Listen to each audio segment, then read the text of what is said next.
يلا بقى نبدأ الوصفة الحلوة دي، وصلوا بينا على النبي كده وقولوا لي انتوا بتتابعوني منين. الوصفة السهلة البسيطة زي ما انا اتعودت في الصفحة، بحاول دايما اقدم لكم ابسط واسهل الطرق لايه، لاي حاجة انا بحب اوصلها لكم. النهاردة هنعمل الباتيه بتاع الافران. اشتغلت ب3 كوبايات دقيق ومعلقة خميرة كبيرة ومعلقة سكر كبيرة ومعلقة لبن بودرة وذرة ملح وربع كده معلقة بودر، لو حسب الرغبة يعني مش عايزة تحطيها اكتفي بالخميرة. تمام. بقلب بقى لكل المكونات الجافة دي.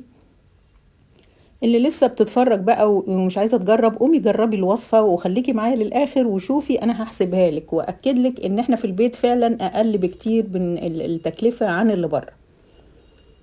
أنا اشتغلت بلبن دافي أهو، دفيته بسيط كده زي دمعة العين كده يا جماعة، وبدأت أشتغل أعجن باللبن. تمام. عايزة تستغني عن معلقة لبن البودر برضو وتشتغلي بلبن بس، برضو شغال. ألم بقى العجينة بتاعتي كده وهخلي ملمسها طري شوية، مش هتبقى قاسية معايا. وزي ما اتعودت في كل الوصفات بتاعتي، أنا بحب أشتغل دايما أي معجنات على الرخامة بعد ما بلمها في الطبق. أنا تعمدت أحسبها عشان أأكد لكم إن التكاليف أقل بكتير من بره. يعني أنت لو بتفضلي تتفرجي بس ومكسلة تعملي، أو هتعملي لأول مرة، قومي جربي مرة واتنين لغاية ما تاخدي خبرة وتعملي الحاجة في البيت أوفر وأرخص وأنضف طبعا. دلكت العجينة بتاعتي حلو كده على الرخامة لغاية ما لانت معايا زي ما انتوا شايفين كده، ملمسها بيبقى ملزق وفي نفس الوقت طرية زي ما احنا شايفين. تمام. ألم العجينة بتاعتي وأسيبها ترتاح وتخمر. أسيبها بقى نص ساعة ساعة يتضاعف حجمها حسب الوقت اللي احنا فيه. المهم ما تشتغليش فيها قبل ما تخمر عشان أتأكد كمان إن الخميرة بتاعتي صالحة يعني. اخد العجينة بتاعتي كده اخرج منها الهواء بتاعي وابدأ افرد العجينة بتاعتي على شكل مستطيل يا جماعة. يعني بحاول بقدر الامكان، او هي مربعة يعني انا ما بشتغلش فيها وهي دايرة. تحاولي كده تفردي بالنشابة بتاعتك او بالبطاطة بتاعتك لغاية ما تحاولي تطلعيها مربع كبير معاكي، عشان احنا بنعمل باتيه عشان يبقى سهل في التقطيع معاكي. فردت العجينة بتاعتي زي ما احنا شايفين كده. انا ما جبتش غير معلقتين زبدة زي ما احنا شايفين، وكمان مش هستخدم المعلقتين الزبدة كلهم عشان بقول لكم بس ان في البيت ارخص وتصدقوني. تمام. خدت كده المعلقة الكبيرة كده وفردتها زي ما احنا شايفين، وهبدأ افرد بظهر المعلقة. طبعا انا مطلعاها من التلاجة من قبلها بشوية عشان اقدر اتحكم فيها، لكن ما تسيحيهاش، ما هي مش سايلة. انا وريتكم ان انا ما خدتش الزبدة كلها. اي نوع جبنه انت حباه حطيه، بس يفضل يعني تبقى جبنه ناشفه شويه عشان ما تنزلش ميه منك وتبوظ لك الباتيه.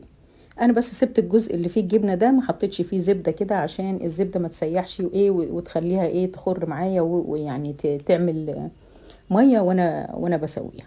ابدا الف بقى رول زي ما احنا شايفين كده، وطبعا سايبه في الاخر حته ما حطيتش فيها زبده عشان ابدا الحم معايا العجين زي ما احنا شايفين، عشان يقفل معايا لما يخمر ما يتفتحش مني.